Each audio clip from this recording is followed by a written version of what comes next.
4-5 வருஷம் முன்னால வந்த புயல்ல தோட்டத்துல இருந்த பெரிய மரம் விழுந்துடுச்சு. பெரிய துண்டுகளா கட் பண்ணி போட்டது அப்படியே கடந்தது. ஏதாவது பிரயோஜனமா பண்ணலாமே நினைச்சு ஒரு கார்பெண்டர் கிட்ட அந்த மரத்தை கொண்டு போய் கொடுத்தோம்.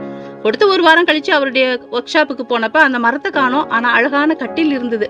சுற்றிலும் பார்த்தேன். கட் பண்ற மிஷின், இழைக்கிற மிஷின், பாலிஷ் பண்ற மிஷின், இப்படி எல்லாம் இருந்தது. நான் கொடுத்த மரமும் இந்த மிஷின்கள் வழியா பல ப்ராசஸ்க்கு உட்பட்டு இப்ப சூப்பரான கட்டிலா மாறி இருக்கு.